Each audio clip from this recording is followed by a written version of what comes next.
ഈ ഒരു വീഡിയോയിൽ നിങ്ങൾ CBSE ഇതുവരെ നിങ്ങളോട് പറയാത്തിട്ടുള്ള അൺടോൾഡ് സ്റ്റോറീസ് അല്ലെങ്കിൽ അൺടോൾഡ് ട്രൂത്ത് സാർ നിങ്ങൾക്ക് വേണ്ടിയിട്ട് ഈ ഒരു കുഞ്ഞു വീഡിയോയിൽ പറഞ്ഞു തരുന്നതായിരിക്കും. ഇപ്പോൾ CBSE 10 നിങ്ങൾ അറിയാത്ത കുറേ കാര്യങ്ങളുണ്ട്. നിങ്ങൾ 2025-26 അക്കാഡമിക് ഇയറിൽ നിങ്ങൾ എക്സാം എഴുതാൻ പോകുന്നവരാണെങ്കിൽ നിങ്ങൾ അറിഞ്ഞിരിക്കേണ്ട, നിങ്ങൾ മനസ്സിലാക്കേണ്ട CBSE അൺടോൾഡ് സ്റ്റോറീസ് അല്ലെങ്കിൽ അൺടോൾഡ് ട്രൂത്ത്സ് അവർ നമ്മളോട് പറയാത്ത കുറേ കാര്യങ്ങളുണ്ട്. അപ്പോൾ നിങ്ങൾ ആദ്യം അറിഞ്ഞിരിക്കുക, വർഷം 2021-22 ഈ ഒരു അക്കാഡമിക് ഇയറിൽ 2021-22 നിങ്ങളുടെ അക്കാഡമിക് ഇയർ അല്ല, നിങ്ങളുടെ സീനിയേഴ്സിൻ്റെയാണ്. ആദ്യമായിട്ട് ടേം 1 ടേം 2 എന്ന് പറഞ്ഞിട്ടുള്ള ഒരു സിസ്റ്റം CBSE ഇൻട്രൊഡ്യൂസ് ചെയ്തു. 50% എന്ന് പറഞ്ഞ ടേം 1-ലും ടേം 2-ലും അക്കാഡമിക് സബ്ജക്ട്സിനെ ടോപ്പിക്സിനെ അവർ ഡിവൈഡ് ചെയ്തു. അത് 2021-22 സംഭവിച്ചൊരു കാര്യം. അങ്ങനെയാണെങ്കിൽ നമ്മൾ അനലൈസ് ചെയ്യുമ്പോൾ 2023-24 കാലഘട്ടത്തിൽ ഈ ഒരു 2023 and 24 അക്കാഡമിക് ഇയറിൽ അവർ കൊണ്ടുവന്നിട്ടുള്ളൊരു മാറ്റമുണ്ട്. This is very very important change from the CBSE board. നിങ്ങൾക്ക് നോക്കിയാൽ മനസ്സിലാവും, introduction of the competency questions 40% competency level questions ഉണ്ട്. എന്താണ് സാർ കോമ്പിറ്റൻസി ലെവൽ ക്വസ്റ്റ്യൻസ് ആണെങ്കിൽ അത് ഈ വീഡിയോയിൽ സാർ നിങ്ങൾക്ക് വേണ്ടിയിട്ട് വ്യക്തമായിട്ട് പറഞ്ഞു തരുന്നതായിരിക്കും. ഓക്കെ, അതേപോലെ തന്നെ സെയിം ടൈം സാമ്പിൾ പേപ്പറിന് അവരെന്ത് ചെയ്യുന്നുണ്ട്, പീരിയോഡിക്കലി അവർ ചേഞ്ച് ചെയ്തുകൊണ്ടിരിക്കുന്നുണ്ട്. അതിൻ്റെ ഒരു ലെവൽ അല്ലെങ്കിൽ ഡിഫിക്കൽറ്റി ലെവൽ ആയിക്കോട്ടെ അല്ലെങ്കിൽ മോഡറേറ്റ് ലെവൽ ആയിക്കോട്ടെ, ആ ലെവൽ എന്ത് ചെയ്യുന്നുണ്ട്, പതുക്കെ കൂട്ടിക്കൊണ്ടുവരും ചെയ്തിട്ടുണ്ടായിരുന്നു സെയിം ടൈം. ഓക്കെ, ഇനി നിങ്ങളുടെ അക്കാഡമിക് ഇയർ 2025 and 26 അക്കാഡമിക് ഇയറിൽ നിങ്ങൾക്ക് കാണാൻ പോകുന്ന ഏറ്റവും പ്രധാനപ്പെട്ട CBSE നിങ്ങളോട് ചെയ്തിട്ടുള്ള ഒരു കാര്യം എന്ന് വെച്ചിട്ടുണ്ടെങ്കിൽ, ഈ മാറ്റങ്ങളെല്ലാം തന്നെ ഒരു ഒറ്റ അക്കാഡമിക് ഇയറിൽ ഒരുമിച്ച് കൊണ്ടുവന്നു എന്നുള്ള അറ്റ് ദ സെയിം ടൈം ഈ പറഞ്ഞിട്ടുള്ള എല്ലാ ചേഞ്ചസിനും ഓൾ അറ്റ് വൺസ് നിങ്ങളുടെ മുന്നിലേക്ക് കൊണ്ടുവരികയാണ് ചെയ്തിട്ടുള്ളത്. ഇവിടെ നിങ്ങൾക്ക് കാണാൻ മനസ്സിലും കോമ്പിറ്റൻസി ക്വസ്റ്റ്യൻസ് 40 എന്നുള്ളത് 50% കൂട്ടി. അതേപോലെ തന്നെ സാമ്പിൾ പേപ്പർ എന്നുള്ളത് ലിറ്ററലി ചേഞ്ച് ചെയ്തിട്ടുണ്ട്. കംപ്ലീറ്റ് ഇപ്പോൾ സോഷ്യലിൻ്റെ കാര്യം എടുക്കുകയാണെങ്കിൽ അവിടെ പിക്ചർ ബേസ്ഡ് ക്വസ്റ്റ്യൻസും അങ്ങനത്തെ പല മാറ്റങ്ങളും സാമ്പിൾ പേപ്പറിൽ കൊണ്ടുവന്നിട്ടുണ്ട്. അപ്പോൾ എന്താണ് ഈ പറഞ്ഞിട്ടുള്ള ഒരുപാട് മാറ്റങ്ങൾ? സോ ഇതിൽ നിന്നൊക്കെ നമുക്ക് മനസ്സിലാക്കാൻ പറ്റുന്ന ഒരു ഒറ്റ കാര്യമുള്ളൂ മക്കളെ, നിങ്ങൾ 2025-26 എഴുതാൻ പോകുന്ന മക്കളാണെങ്കിൽ ഈ ഒരു കൊല്ലത്തെ എക്സാം, ഈ ഒരു അക്കാഡമിക് ഇയറിലെ exam, this year paper will be the most experimental എന്ന് വെച്ചിട്ടുണ്ടെങ്കിൽ പല രീതിയിൽ അവർ എക്സ്പെരിമെൻറ്റ് ചെയ്യുന്നുണ്ട്. Experimental and the most toughest exam നിങ്ങൾ ഫേസ് ചെയ്യാൻ പോകണം നിങ്ങളുടെ ലൈഫിൽ. ഓക്കെ, വേറൊന്നുമല്ല, ഇത് പറയുന്ന മറ്റൊന്നുമല്ല, നിങ്ങൾ ഈ വീഡിയോൻ്റെ അവസാനം വരെ കാണുക. നിങ്ങൾ ഇതിനെ എങ്ങനെയാണ് CBSE നമ്മളോട് ഇതേപോലുള്ള അൺടോൾഡ് ആയിട്ടുള്ള ട്രൂത്ത്സ് അല്ലെങ്കിൽ അൺടോൾഡ് ആയിട്ടുള്ള കുറേ മിസ്റ്ററീസ് നമ്മുടെ മുന്നിൽ വെക്കുമ്പോൾ നമ്മൾ അതിനെ സോൾവ് ചെയ്യാം എന്നുള്ളത് സാർ ഈ വീഡിയോയിൽ പറഞ്ഞു തരുന്നതായിരിക്കും. അപ്പോൾ ഇത്രേ ഉള്ളൂ. This year paper will be the most experimental and most toughest exam you ever going to face. Okay, അപ്പോൾ നോക്കാം നമുക്ക്. ഈ വീഡിയോയിൽ സാർ 3 പാർട്ടായിട്ട് തരംതിരിച്ചിട്ടുണ്ട്. 3 പാർട്ടിലും വ്യക്തമായിട്ടുള്ള ഓരോ കാര്യങ്ങൾ സാർ പറഞ്ഞിട്ടുണ്ട്. ഒന്നാമത്തെ പാർട്ടിൽ നമ്മൾ ഡിസ്കസ് ചെയ്യും വാട്ട് ഈസ് കോമ്പിറ്റൻസി അല്ലെങ്കിൽ കോമ്പിറ്റൻസി ലെവൽ ക്വസ്റ്റ്യൻസ് എന്താണ് നമ്മൾ നോക്കും. Then change in sample paper, ഈ സാമ്പിൾ പേപ്പറിലെ ചേഞ്ചസ് എന്താണ് നമ്മൾ മനസ്സിലാക്കും. അൺടോൾഡ് ട്രൂത്ത് അബൌട്ട് CBSE, നിങ്ങൾ CBSE നിങ്ങൾ ഇതുവരെ കാണാത്ത ഒരു സീക്രട്ടും കൂടെ സാർ ഈ വീഡിയോയുടെ ലാസ്റ്റ് പറഞ്ഞു തരുന്നതായിരിക്കും. ഈ സീക്രട്ടും കൂടെ നിങ്ങൾ മനസ്സിലാക്കിയാൽ മാത്രമേ നിങ്ങൾക്ക് ഇനി എഴുതാൻ പോകുന്ന ഈ പറഞ്ഞിട്ടുള്ള ഫെബ്രുവരിയിൽ എക്സാം എഴുതാൻ പോകുമ്പോൾ നിങ്ങൾക്ക് മുന്നിലേക്ക് ഈ ഒരു സംഭവം നിങ്ങൾ മനസ്സിൽ ഉണ്ടെങ്കിൽ മാത്രമേ നിങ്ങൾക്ക് എഴുതിയിട്ട് കാര്യമുള്ളൂ. ഓക്കെ, അപ്പോൾ നമുക്ക് കടക്കാം നമ്മുടെ ഫസ്റ്റ് കാര്യത്തിലേക്ക്. What is competency level questions? Okay, ഇത്രേ ഉള്ളൂ. കോമ്പിറ്റൻസി ലെവൽ ക്വസ്റ്റ്യൻസ് നിങ്ങൾ ഇവിടെ സാർ വെച്ചിട്ടുണ്ട്. ക്വസ്റ്റ്യൻ പേപ്പർ ഡിസൈൻ എങ്ങനെയാണ് വന്നിട്ടുള്ളത് നോക്കാം നമുക്ക്. ഇവിടെ സാർ കൃത്യമായിട്ട് സയൻസിൻ്റെയാണ് വെച്ചിട്ടുള്ളത്. ഇവിടെ നിങ്ങൾക്ക് ഡെമോൺസ്ട്രേറ്റ് ആൻഡ് അണ്ടർസ്റ്റാൻഡിംഗ് എന്ന് പറഞ്ഞൊരു സാധനം ഉണ്ട്. എന്താ പറഞ്ഞു വെക്കുന്നത്? ഡെമോൺസ്ട്രേറ്റ് ആൻഡ് അണ്ടർസ്റ്റാൻഡിംഗ് അല്ലെങ്കിൽ നോളജ് ആൻഡ് അണ്ടർസ്റ്റാൻഡിംഗ് എന്ന് പറഞ്ഞൊരു സംഭവമുണ്ട്. ഒരു പാർട്ട് ഉണ്ട്. ആ പാർട്ട് ഏകദേശം 50% നിങ്ങൾക്ക് അവിടുന്ന് ക്വസ്റ്റ്യൻ പ്രതീക്ഷിക്കാം. ഇവിടെ നിങ്ങൾ അറിഞ്ഞിരിക്കേണ്ടത് ജസ്റ്റ് എന്താണ് സാധനം എന്ന് മനസ്സിലാക്കി വെക്കുക, അതിനെ ഡെമോൺസ്ട്രേറ്റ് ചെയ്യുക, അതിനെ മനസ്സിലാക്കുക. സിമ്പിൾ ലെവൽ ക്വസ്റ്റ്യൻസ് ആയിരിക്കും അവിടെ നിങ്ങൾക്ക് കാണാൻ പറ്റുന്നത്. ഇനി നെക്സ്റ്റ് ആണ് application of knowledge and concept എന്ന് പറഞ്ഞിട്ടുണ്ട്. എന്ത് ഈ application of knowledge and questions എന്ന് പറഞ്ഞു കഴിഞ്ഞാൽ, നിങ്ങൾ എന്താണോ പഠിച്ചത് അതിൻ്റെ കൃത്യമായിട്ട് ഒരു ആപ്ലിക്കേഷൻ അവിടെ ഇല്ലെങ്കിൽ നിങ്ങൾ എക്സാം എഴുതിയിട്ട് നിങ്ങൾക്ക് മാർക്ക് പോകുന്നുള്ള കാര്യത്തിൽ യാതൊരു സംശയമില്ല. നിങ്ങൾ കൃത്യമായിട്ട് മനസ്സിലാക്കി വെക്കുക. അത് 30% നിങ്ങൾ ആപ്ലിക്കേഷൻ ബേസ്ഡ് നോളജ് ബേസ്ഡ് ആയിട്ടുള്ള കോൺസെപ്റ്റ് നിങ്ങൾ അറിഞ്ഞിരിക്കണം. അത് നിങ്ങൾക്ക് എക്സാം പേപ്പറിൽ കാണും. Okay, then formulate and analysis and evaluate and create. ഇവിടെ സാറ് വെച്ചിട്ടുണ്ട് ഫോർമുലേറ്റ്. ഒരു കാര്യത്തിന് നിങ്ങൾ ഫോർമുലേറ്റ് ചെയ്തിട്ട് കൃത്യമായിട്ട് മനസ്സിലാക്കി എടുക്കണം. ഒരു ക്വസ്റ്റിനെ അനലൈസ് ചെയ്തിട്ട് നിങ്ങൾ അനലിറ്റിക്കൽ ബേസ്ഡ് ക്വസ്റ്റ്യൻ നിങ്ങൾക്ക് കാണാൻ പറ്റും. ഇവാലുവേഷൻ ഉണ്ടാവും. Simple sir evaluation, yes. പക്ഷേ ക്രിയേറ്റ് ഉണ്ട്. ഒരു സാധനത്തിന് നിങ്ങൾ ക്രിയേറ്റ് ചെയ്യണം. നിങ്ങളുടെ സ്വയം അഭിപ്രായം അല്ലെങ്കിൽ നിങ്ങളുടെ ഇൻ യുവർ ഓൺ വേർഡ്സ് നിങ്ങൾ എന്ത് ചെയ്യണം, നിങ്ങൾ എഴുതിയാൽ മാത്രമേ അവിടെ ഉള്ളൂ. അപ്പോൾ ഇത്രേ ഉള്ളൂ. ഈ 50%, 30%, 20% മൊത്തം നിങ്ങൾക്ക് നിങ്ങളുടെ മുന്നിലേക്ക് 100% ഒരു സാധനം അങ്ങോട്ട് വരിക. അപ്പോൾ നിങ്ങൾ ഇതിനെ കൃത്യമായിട്ട് മനസ്സിലാക്കിയിട്ട് നിങ്ങൾ പഠിച്ചില്ലെങ്കിൽ ഈ ഒരു സാധനം സയൻസ് ബേസ്ഡ് ആണ്, തിയറി ബേസ്ഡ് 80% സാർ പറഞ്ഞിട്ടുള്ളത്.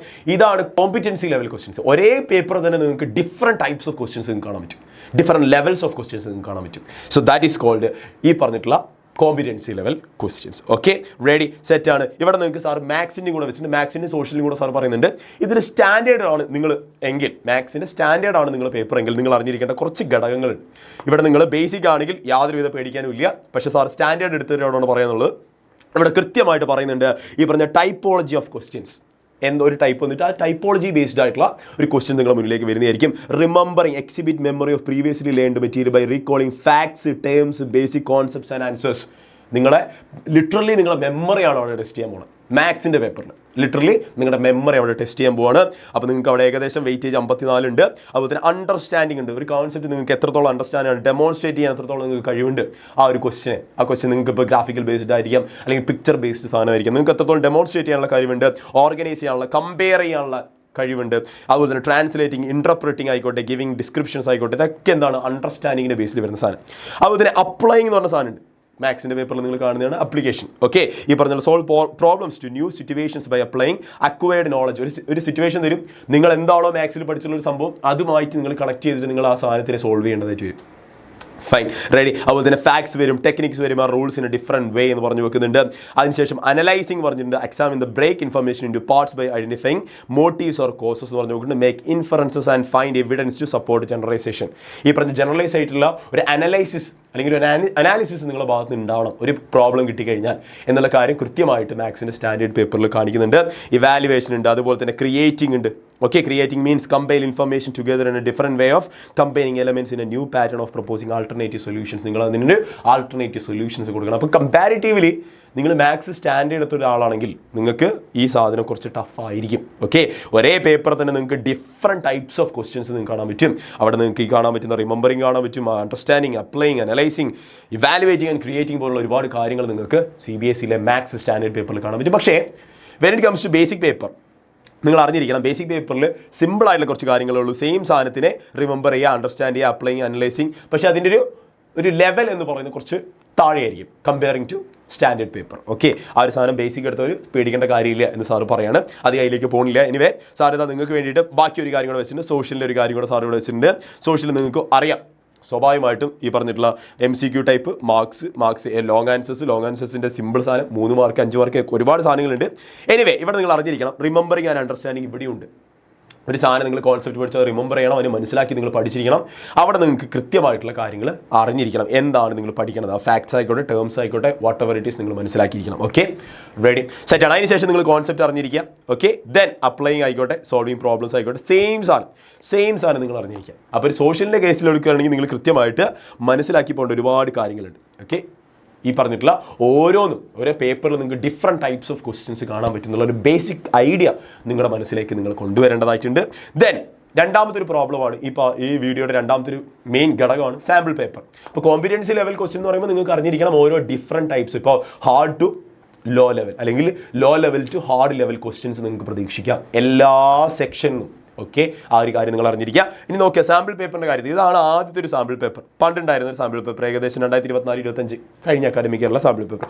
ബട്ട് നിങ്ങൾ അറിഞ്ഞിരിക്കുക, ഈ വർഷത്തെ സാമ്പിൾ പേപ്പർ വന്നിട്ടുള്ളത് ഇവിടെ നിങ്ങൾക്ക് കൃത്യമായിട്ട് അറിയാം ഓരോ സെക്ഷൻ വൈസ് ആയിട്ട്. ഇപ്പോൾ സയൻസ് എടുക്കുകയാണെങ്കിൽ അവിടെ സെക്ഷൻ വൈസ് ആയിരുന്നില്ല ക്വസ്റ്റ്യൻ വരുന്നത്, ഇടയ്ക്കൊന്നും അപ്പുറത്തും ഇപ്പുറത്തൊക്കെ ആയിരിക്കും ക്വസ്റ്റ്യൻ വരുന്നത്. ഇപ്പോൾ ഒരു കെമിസ്ട്രിയുടെ ക്വസ്റ്റ്യൻ വന്നു കഴിഞ്ഞാൽ ബയോളജിയുടെ ക്വസ്റ്റ്യൻ വരും, ഫിസിക്സിൻ്റെ ക്വസ്റ്റ്യൻ വന്നു കഴിഞ്ഞാൽ അടുത്ത് വേറെ എന്തെങ്കിലും ക്വസ്റ്റ്യൻ വരും. അപ്പോൾ അങ്ങനെ ഒരു കൃത്യമായിട്ടുള്ളൊരു പാറ്റേൺ ബേസ്ഡ് അല്ലായിരുന്നു കഴിഞ്ഞ കൊല്ലം. പക്ഷേ ഈ വർഷം എന്ത് ചെയ്തു എന്ന് വെച്ചിട്ടുണ്ടെങ്കിൽ CBSE ഒരു കണ്ണിങ് ആയിട്ടുള്ള മൂവ് നടത്തിയിട്ടുണ്ട്. അതായത് ഓരോ സെക്ഷനിലും ഓരോ സബ്ജക്റ്റ് കൊടുക്കും. അതായത് ഫോർ എക്സാമ്പിൾ ഇവിടെ നിങ്ങൾക്ക് കാണാൻ പറ്റും സെക്ഷൻ A ഈസ് ബയോളജി. അവിടെ സെക്ഷൻ A നിങ്ങൾ ഫില്ല് ചെയ്യണം. ബയോളജി തന്നെ നിങ്ങൾക്ക് MCQ കാണാൻ പറ്റും, അതേപോലെ തന്നെ അവിടെ ഷോർട്ട് ആൻസർ കാണാൻ പറ്റും, ലോങ് എസ്സേ കാണാൻ പറ്റും, ഇൻ്റർപ്രിട്ടേഷൻ കാണാൻ പറ്റും, അനലൈസ് കാണാൻ പറ്റും. ഡിഫറെൻറ്റ് ടൈപ്സ് ഓഫ് ക്വസ്റ്റ്യൻസ് ഒരു സെക്ഷനിൽ തന്നെ നിങ്ങൾക്ക് കാണാൻ പറ്റും. നിങ്ങൾ പണ്ടൊക്കെ സയൻസ് എന്നൊരു പേപ്പർ എടുക്കുകയാണെങ്കിൽ, നിങ്ങൾ സീനിയേഴ്സൊക്കെ പഠിക്കുമ്പോൾ സയൻസ് എന്നൊരു പേപ്പർ എടുക്കുകയാണെങ്കിൽ ആ സയൻസ് പേപ്പറിൽ ഓരോ ഭാഗം ഓരോ സെക്ഷൻ വൈസ് ആയിട്ടാണെങ്കിൽ പോലും ഒരു സെക്ഷൻ MCQ ആണെങ്കിൽ അവിടെ നിങ്ങൾക്ക് ബയോളജി, കെമിസ്ട്രി, ഫിസിക്സ് ഒക്കെ കാണാൻ പറ്റും. പക്ഷേ നിങ്ങളുടെ കാര്യത്തിലേക്ക് വന്നപ്പോൾ ഒരു ചേഞ്ച് വരുത്തിയവർ ഓരോ സെക്ഷനിലും ഓരോ സബ്ജക്റ്റ് കൊടുക്കാൻ തുടങ്ങി. ഫസ്റ്റ് A സെക്ഷനിൽ ബയോളജി തന്നെ ഈ പറഞ്ഞ ഓരോന്ന് വരാൻ തുടങ്ങി. MCQ, ഷോർട്ട് എസ്സേ, അതിൻ്റെ ഉള്ളിൽ തന്നെ അങ്ങനെ ഓരോ സെക്ഷൻ B കെമിസ്ട്രി വരാൻ തുടങ്ങി, സെക്ഷൻ C ഈസ് ഫിസിക്സ്. ഓരോ സെക്ഷനിലും ഡിഫറെൻ്റ് ആയി. അപ്പോൾ നിങ്ങൾ ചിന്തിക്കും, സാർ ഇതെങ്ങനെ സംഭവിക്കുക, ഓരോ സെക്ഷനിലും അങ്ങനെ ഡിഫറെൻ്റ് ആകുമ്പോൾ നമ്മളൊരു പേപ്പർ എഴുതുന്നതിന് സമയം എടുക്കില്ലേ? ടൈം വളരെ ഇമ്പോർട്ടൻ്റ് ആയിട്ടുള്ള കാര്യം. Okay, ready. അപ്പോൾ നിങ്ങൾ അറിഞ്ഞിരിക്കുക ഓരോ സെക്ഷനിലും ഓരോ പാർട്ടായിട്ട്. ഇപ്പോൾ സോഷ്യലിൻ്റെ കേസ് എടുക്കുകയാണെങ്കിൽ അവിടെ നിങ്ങൾക്ക് പണ്ടൊരു സോഷ്യൽ എന്ന് പറഞ്ഞ SST എന്ന് പറഞ്ഞൊരു പേപ്പറിൽ ഫസ്റ്റ് ചിലപ്പോൾ MCQ ഫസ്റ്റത്തെ ക്വസ്റ്റ്യൻ ഹിസ്റ്ററി എന്നാണെങ്കിൽ രണ്ടാമത്തെ MCQ എന്ന് പറഞ്ഞാൽ ചിലപ്പോൾ സിവിക്സ് എന്നായിരിക്കും, അല്ലെങ്കിൽ പൊളിറ്റിക്സ് എന്നായിരിക്കും, അല്ലെങ്കിൽ എക്കണോമിക്സ് എന്നായിരിക്കും, ജോഗ്രഫി എന്നായിരിക്കും. അങ്ങനെ ഒരു പാറ്റേൺ സെക്ഷൻ വെച്ചിട്ട് പോയത് ഈ പറഞ്ഞ ക്വസ്റ്റ്യൻസിൻ്റെ ബേസിൽ. പക്ഷേ ഇനി അങ്ങനെ ആയിരിക്കില്ല ഉണ്ടാവുന്നത്. SSTൻ്റെ കേസിൽ നിങ്ങൾ നോക്കുമ്പോൾ സെക്ഷൻ A എന്ന് പറയുന്നത് ചിലപ്പോൾ ഹിസ്റ്ററിയാണ്, സെക്ഷൻ B എന്ന് പറയുന്നത് ചിലപ്പോൾ ജോഗ്രഫിയാണ്. ഓരോ സെക്ഷനിലും നിങ്ങൾക്ക് MCQ, long answer, short essay പോലുള്ള എല്ലാ ക്വസ്റ്റ്യൻസും ഒരു സെക്ഷനിൽ തന്നെ കാണാൻ പറ്റും. അപ്പോൾ നിങ്ങളെല്ലാം പഠിക്കണം എന്നുള്ളത് അവിടെ തന്നെ നിങ്ങൾ മനസ്സിലാക്കിയെടുക്കേണ്ട ഒരു കാര്യമാണ്. ഓക്കെ, നെക്സ്റ്റ് ഇതിൽ നിന്നൊക്കെ CBSE എന്താണ് നിങ്ങൾ സാധനം ഉദ്ദേശിക്കുന്നത് വെച്ചാൽ നിങ്ങൾ ടെസ്റ്റിംഗ് യുവർ മെൻറ്റാലിറ്റി.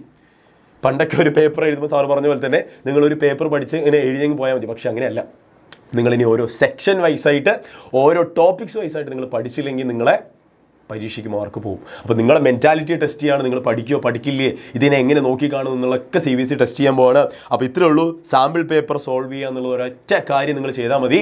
ആ ഒരു കാര്യം ഇല്ലെങ്കിൽ നിങ്ങൾക്ക് ഇത് എങ്ങനെ പിടിയിട്ടില്ല. സാമ്പിൾ പേപ്പർ നിങ്ങൾ ഡൗൺലോഡ് ചെയ്യുക, CBSE അല്ലെങ്കിൽ നമ്മളെ വീഡിയോ ചാനലിൽ കിടപ്പുണ്ടാവും, ആ വീഡിയോ നിങ്ങൾ കണ്ടു വെക്കാം. സാമ്പിൾ പേപ്പർ നിങ്ങൾ ഡൗൺലോഡ് ചെയ്യുക. ഓരോ വിഷയത്തിനും SST, സയൻസ്, അതുപോലെ തന്നെ മാത്സ്, ഓരോന്നിനും നിങ്ങൾ എന്ത് ചെയ്യുക, എടുക്കുക, സാമ്പിൾ പേപ്പർ സോൾവ് ചെയ്യുക. എങ്കിൽ മാത്രമേ ഇപ്രാവശ്യത്തെ 2025-26 അക്കാഡമിക് ഇയറിൽ നിങ്ങൾ പാസ്സാവുള്ളൂ. അല്ലെങ്കിൽ നിങ്ങൾക്ക് മാർക്ക് വളരെ കുറവായിരിക്കും. കാരണം നിങ്ങൾക്ക് അറിയില്ല എങ്ങനെ പാറ്റേൺ വന്നിട്ടുള്ളത് എന്നുള്ളത്. അപ്പോൾ അത് നിങ്ങൾ എന്ത് ചെയ്യുക, നന്നായിട്ട് നോക്കി മനസ്സിലാക്കേണ്ട കാര്യമുണ്ട്. അപ്പോൾ നിങ്ങളുടെ മെൻറ്റാലിറ്റിനെ ടെസ്റ്റ് ചെയ്യുന്ന CBSEയുടെ മെൻറ്റാലിറ്റി നമുക്ക് തകർക്കാം. അപ്പോൾ എല്ലാവരും സാമ്പിൾ പേപ്പർ സോൾവ് ചെയ്യുക. That is A important thing. ഇനി അങ്ങനെയാണെങ്കിൽ അവസാനത്തെ ഒരു കാര്യം, സീക്രട്ട് എന്ന് സാർ പറഞ്ഞ മൂന്നാമത്തെ പാർട്ട് അല്ലേ, എന്താണ് CBSE ഒരു സീക്രട്ടായിട്ട് നിങ്ങൾ മുന്നിലേക്ക് വെക്കുക. നമുക്കറിയാം 2 എക്സാം ഉണ്ട്. ഫെബ്രുവരിയിൽ ഒരു എക്സാം നടക്കുന്നുണ്ട്, അതുപോലെ തന്നെ മെയ്യിൽ ഒരു എക്സാം നടക്കുന്നുണ്ട്. 2 പാർട്ടായിട്ടായിരിക്കും നിങ്ങൾ എക്സാം നടക്കുന്നുണ്ടാവുക. അപ്പോൾ ഫസ്റ്റ് പാർട്ടിൽ ഇപ്പോൾ ഫെബ്രുവരിയിൽ നിങ്ങൾ 17th മാത്സിൻ്റെ എക്സാം കഴിഞ്ഞ് കഴിഞ്ഞാൽ നിങ്ങൾക്ക് പിന്നെ മാത്സിൻ്റെ എക്സാം പിന്നെ 15th മെയ്ന് ഒരു എക്സാം കൂടി ഉണ്ട്. അതായത് ഫസ്റ്റ് എക്സാമിന് മാർക്ക് കുറയില്ലെങ്കിൽ നിങ്ങൾ മറ്റേ 15th മെയ്യിൽ നിങ്ങൾക്ക് എഴുതാം, അതിൽ മാർക്ക് എടുക്കും എന്നുള്ള കാര്യം. ബട്ട് ഇതിലൊരു ചതിയുണ്ട്. എന്താ ചതി നോക്കാം നമുക്ക്. ഈ പറഞ്ഞ നിങ്ങൾക്കറിയാം 17th ഫെബ്രുവരി മാത്സ് ആണ് ഫസ്റ്റ് എക്സാം. ദെൻ 7th മാർച്ചിൽ SSTയിൽ അവസാനിക്കുന്ന എക്സാം. ദെൻ ഇവിടെ നോക്കിക്കേ, ഇത് തമ്മിലുള്ള വ്യത്യാസം, അതായത് 17th February to 15th May വരെ നിങ്ങളുടെ മുന്നിലുള്ള ഏകദേശം ഡേയ്സ് എന്ന് പറയുന്നതാ ഇവിടെ സാർ കൊടുത്തിട്ടുണ്ട്. 69 ഡേയ്സ് നിങ്ങളുടെ മുന്നിലുണ്ട്. ഏകദേശം ഓൾമോസ്റ്റ് ഒരു 2 months അല്ലേ, 2 monthsോളം നിങ്ങളുടെ മുന്നിലേക്ക് കിടപ്പുണ്ട്. 9 ദിവസം നമുക്ക് കളയാം, എന്നാൽ പോലും നിങ്ങളുടെ മുന്നിലേക്ക് ഒരു 2 മാസം കിടപ്പുണ്ട്. ബട്ട് ആക്ച്വലി നിങ്ങൾ ചിന്തിക്കുകയാണ്, 2 മാസം ഇല്ലേ, 2 മാസം കൊണ്ട് ഫസ്റ്റത്തെ എക്സാം പോയാൽ, ഇപ്പോൾ ഫോർ എക്സാമ്പിൾ നിങ്ങളിവിടെ ഫെബ്രുവരിയിൽ ഇംഗ്ലീഷ് എക്സാം എഴുതി, സയൻസ് എക്സാം എഴുതി, നിങ്ങൾക്ക് മാർക്ക് കുറവാണ് നിങ്ങൾക്ക് ഉറപ്പുണ്ടെങ്കിൽ അതാ പിടിക്കുകയാണ്. ഇവിടെ നിങ്ങൾക്ക് സയൻസിന് എക്സാം 19th മെയ്നുണ്ട്. അപ്പോൾ പഠിച്ചാൽ 2 മാസം ഉണ്ടല്ലോ മുന്നിൽ. സാർ ഒരു വീഡിയോ ചെയ്തിട്ടുണ്ട്, നമ്മുടെ ചാനലിൽ കിടപ്പുണ്ട്, നിങ്ങളെ മെൻറ്റാലിറ്റി ടെസ്റ്റ് ചെയ്യുന്ന സാധനം. അപ്പോൾ നിങ്ങൾ സമയമുണ്ടല്ലോ എന്ന് പറഞ്ഞ് വേസ്റ്റ് ആയി കഴിഞ്ഞാൽ അവിടെയാണ് CBSEയുടെ സീക്രട്ട് വർക്ക് ചെയ്യാൻ പോണത്. അപ്പോൾ ഇത്രേ ഉള്ളൂ, നിങ്ങൾ അറിഞ്ഞിരിക്കുക, നിങ്ങൾക്കൊരു റിലാക്സേഷൻ കിട്ടും അല്ലേ, ആ 2 മാസം നിങ്ങൾക്ക് റിലാക്സേഷൻ കിട്ടും. ബട്ട് റിലാക്സേഷൻ കൂടുമ്പോൾ പ്രഷർ എന്ന് പറഞ്ഞ സാധനം കുറയും. സ്വാഭാവികമായിട്ട് ടൈം ഉണ്ടല്ലോ, പ്രഷർ കുറയും. ഇപ്പോൾ CBSE ചിന്തിക്കുകയാണ് 2 മാസം അവർക്ക് കൊടുത്തിട്ടുണ്ട്, 2 മാസം കൊണ്ട് അവർക്ക് പഠിക്കാൻ പറ്റുന്ന കാര്യങ്ങളുള്ളൂ, ഓൾറെഡി അവർ പഠിച്ച കാര്യമാണ്, 2 മാസം കൊണ്ട് അവർക്ക് എക്സ്ട്രാ ടൈം കിട്ടുകയാണ്. ബട്ട് അങ്ങനെയല്ല, നിങ്ങൾക്ക് അറിഞ്ഞിരിക്കുക, റിലാക്സേഷൻ കൂടും, പ്രഷർ കുറയും. ബട്ട് ഇവിടെ നിങ്ങൾ അറിയേണ്ടത് ലെവൽ ഓഫ് പേപ്പർ. CBSE ഒരിക്കലും ഫെബ്രുവരിയിൽ ഒരു പേപ്പർ ഇട്ട് അതേ ലെവലിലായിരിക്കില്ല മെയ് മാസവും പേപ്പർ ഇടാൻ പോണത്. ഇപ്പോൾ ഫോർ എക്സാമ്പിൾ നിങ്ങൾ ഫെബ്രുവരിയിൽ ഏകദേശം ഒരു 60% എളുപ്പമുള്ള പേപ്പറാണെന്ന് വിചാരിക്കുക, 60% എളുപ്പം അല്ലെങ്കിൽ ഹാർഡായിട്ടുള്ള പേപ്പറാണെന്ന് വിചാരിക്കുക. മെയ്യിലേക്ക് വരുമ്പോൾ അത് എങ്ങനെ പോയാലും ഒരു മക്കളെ 85-90% ഇട്ട് ഹാർഡായിട്ടായിരിക്കും വരിക. ഈ മെയ് മാസത്തിൽ എന്തുകൊണ്ടാണ് CBSE ചിന്തിക്കുന്നത്, ഓൾറെഡി അവർ പഠിച്ച കാര്യങ്ങളാണ്. അപ്പോൾ നമുക്ക് കുറച്ചുകൂടെ കാര്യങ്ങൾ എളുപ്പമാക്കിയിട്ട് പിന്നെയും മാർക്ക് മേടിക്കേണ്ട കാര്യമില്ലല്ലോ. രണ്ടാമത് എഴുതുന്ന പേപ്പറാണ്, അപ്പോൾ സ്വാഭാവികമായിട്ട് അതിൻ്റെ ഹാർഡ്നെസ് കൂടും, അതിൻ്റെ ലെവൽ ഓഫ് ഹാർഡ്നെസ് കൂടും. അപ്പോൾ നിങ്ങൾ അറിഞ്ഞിരിക്കുക, ഈ പറഞ്ഞ റിലാക്സേഷൻ കൂടുമ്പോഴും പ്രഷർ കുറയുമ്പോഴും CBSE നിങ്ങളെ ടെസ്റ്റ് ചെയ്യാൻ പോകുന്നത് ഏതിലൂടെയാണ്, ലെവൽ ഓഫ് പേപ്പർ കൂട്ടുന്നതിലൂടെ, കോമ്പിറ്റൻസി ലെവൽ ക്വസ്റ്റ്യൻസ് കൂട്ടുന്നതിലൂടെ. ആ ഒരു കാര്യം നിങ്ങൾ ചിലപ്പോൾ പെട്ടെന്ന് ഒരാൾക്ക് മനസ്സിലായെന്ന് വരില്ല, അനലൈസ് ചെയ്താലേ മനസ്സിലാവുള്ളൂ CBSEയുടെ മെൻറ്റാലിറ്റി എന്താണ് കുട്ടികളോടുള്ള സാധനം. ഓക്കെ, ആ ഒരു സാധനം നിങ്ങളെ മനസ്സിലേക്ക് ഉണ്ടാവുക. ഈ ഒരു സീക്രട്ട് നിങ്ങൾ മറക്കാതിരിക്കുക. അടിപൊളിയായിട്ട് പഠിക്കുക മക്കളെ, സെറ്റായിട്ട് മനസ്സിലാക്കി പഠിച്ചോളൂ. അല്ലെങ്കിൽ നിങ്ങൾക്ക് ഒരു കാരണവശാലും നിങ്ങൾക്ക് CBSE 10 പരീക്ഷയ്ക്ക് മാർക്ക് മേടിക്കാൻ പറ്റുന്നുണ്ടാവില്ല. അപ്പോൾ എല്ലാവരും തന്നെ എന്ത് ചെയ്യാം, നന്നായിട്ട് പഠിച്ചോളൂ, അടിപൊളിയായിക്കോളൂ. അതേപോലെ തന്നെ ഹരിസാർ നിങ്ങളോട് ഒരു കാര്യം പറയാനുണ്ട്. നമ്മുടെ ബാച്ചിൽ ഇപ്പോൾ ഇത്രയും കാര്യങ്ങൾ കേട്ടിട്ട് നിങ്ങൾക്ക് ആർക്കെങ്കിലും പേടിയുണ്ടെങ്കിൽ താഴെ ഒരു സ്ട്രിപ്പ് പോകുന്നുണ്ടാവും 2999 രൂപയ്ക്ക്. എത്രയാണ്? 2999 രൂപയ്ക്ക് ഒരു മെഗാ ഓഫർ നിങ്ങളുടെ മുന്നിലേക്ക് വെക്കുകയാണ്. എക്സാമിനർ ആർക്കെങ്കിലും എന്തെങ്കിലും പേടിയുണ്ടെങ്കിൽ ഉറപ്പായിട്ടും നിങ്ങൾ നമ്മുടെ ബാച്ചിൽ ജോയിൻ ചെയ്യുക, CBSE 10 ലക്ഷ്യ ബാച്ചിലേക്ക്. നിങ്ങൾ ഇത്രയും കാര്യങ്ങൾ ഇപ്പോൾ നോക്കിക്കേ, CBSE നിങ്ങളുടെ മുന്നിലേക്ക് ഒരുപാട് കാര്യങ്ങൾ മുന്നോട്ട് വെക്കുകയാണ്. അപ്പോൾ നമുക്ക് അതിനെ ടാക്കിൾ ചെയ്യാൻ എന്തെങ്കിലും ഒരു സാധനം നമ്മുടെ ഭാഗത്ത് വേണ്ടേ? അവിടെയാണ് മക്കളെ നിങ്ങൾക്ക് വേണ്ടിയിട്ടുള്ള മെഗാ ഓഫർ. ഇത് കുറച്ച് കാലത്തേക്ക് ഉണ്ടാവുള്ളൂ, എക്സാമൊക്കെ ആവാനായി. സ്വാഭാവികമായിട്ട് നിങ്ങൾ മാക്സിമം ഇന്ന് തന്നെ ജോയിൻ ചെയ്യാൻ നോക്കുക. ഈ വീഡിയോ കാണുന്ന സമയത്ത് നിങ്ങൾ പഠിക്കുന്നതിനൊപ്പം നിങ്ങൾ ഇതും കൂടി ജോയിൻ ചെയ്ത് കഴിഞ്ഞാൽ നിങ്ങൾക്ക് ഇപ്പോൾ പ്രൈസ് റിഡക്ഷനും കാര്യങ്ങളൊക്കെ സംഭവിച്ചിട്ടുണ്ട്. അപ്പോൾ ഇത് ഇപ്പോൾ ജോയിൻ ചെയ്തില്ലെങ്കിൽ നിങ്ങൾക്ക് പണി കിട്ടും. സാർ പറഞ്ഞ പോലെ 2 മണിക്കൂറെങ്കിൽ നിങ്ങൾ പഠിക്കാൻ റെഡി ആണെങ്കിൽ 2 മണിക്കൂർ 1 മണിക്കൂർ എക്സാമിനറിൻ്റെ കൂടെ നിങ്ങൾ പഠിക്കുക. ഈ യൂട്യൂബ് ചാനലാണ് നിങ്ങൾ കാണുന്നതെങ്കിൽ യൂട്യൂബ് ചാനൽ സബ്സ്ക്രൈബ് ചെയ്ത് വെച്ചോളൂ, കണ്ടോളൂ. വീഡിയോസ് വരുമ്പോൾ ഇതുപോലുള്ള ഇമ്പോർട്ടൻറ്റ് വീഡിയോസ് വരുമ്പോൾ നിങ്ങൾ കണ്ടോളൂ, അടിപൊളി ആയിക്കോളൂ. ഓക്കെ, അപ്പോൾ അത്രയും സാറിന് പറയാനുള്ളൂ. താഴെ ഒരു നമ്പർ പോകുന്നുണ്ടോ, 75909021 നമുക്ക് കോൺടാക്ട് ചെയ്യാവുന്നതാണ്. അടിപൊളിയായിട്ട് പഠിച്ചോളൂ മക്കളെ. ഈ ഒരു ഓഫർ നിങ്ങൾ മിസ്സാക്കണ്ട. നമുക്ക് ഇനിയും കാണാം. CBSEയുടെ ഇതുപോലുള്ള അൺടോൾഡ് ട്രൂത്ത്സുമായിട്ട് സാർ ഇനിയും വരുന്നതായിരിക്കും. അപ്പോൾ നിങ്ങൾ എന്ത് ചെയ്യുക, നിങ്ങളുടെ ഒരു ഒപ്പീനിയൻ എന്താണ് CBSE ചെയ്യുന്നത്, CBSE എന്തിനാണ് ഇങ്ങനെയൊക്കെ ചെയ്യുന്നത് എന്നുള്ള കാര്യം നിങ്ങൾ എന്താണ്, is it bad or good എന്നുള്ള കാര്യം നിങ്ങൾ എന്ത് ചെയ്യുക, ബാഡ് ഗുഡ് വേണ്ട, നിങ്ങൾ എന്ത് ചെയ്യുക, ജസ്റ്റ് ഇങ്ങനെ കമൻറ്റ് ബോക്സിൽ കമൻറ്റ് ചെയ്താൽ മതി. ഈസ് ഇറ്റ് 10 ഔട്ട് ഓഫ് എത്രയാണ് നിങ്ങൾ CBSEൻ്റെ ഇത്തരത്തിലുള്ള മൂവ്മെൻറ്റ്സിന് നിങ്ങൾ കാണുന്നത്, ഔട്ട് ഓഫ് 10 നിങ്ങൾ എത്ര കൊടുക്കും എന്നുള്ള കാര്യം നിങ്ങൾ എന്ത് ചെയ്യുക, ജസ്റ്റ് കൊടുത്തോളൂ, ഒന്ന് പറഞ്ഞോളൂ. എന്നിട്ട് കമൻറ്റ് ബോക്സിൽ നിങ്ങൾ കമൻറ്റ് ചെയ്യുക. പഠിക്കാൻ റെഡിയുള്ളവരെല്ലാവരും 2 അവർ ഞങ്ങൾ പഠിച്ചിരിക്കും എന്നുള്ള കാര്യം നിങ്ങൾ യെസ് എന്ന് പറഞ്ഞിട്ടൊന്നും കമൻറ്റ് ചെയ്യാൻ നോക്കുക. അടിപൊളിയാക്കുക. ഇതുപോലുള്ള വീഡിയോസും കാര്യങ്ങളൊക്കെ ഇനിയും കിട്ടട്ടെ. അപ്പോൾ ഇതുപോലുള്ള അൺടോൾഡ് ട്രൂത്ത്സുമായിട്ട് സാർ ഇനിയും വരാം. Bye bye, all the very best.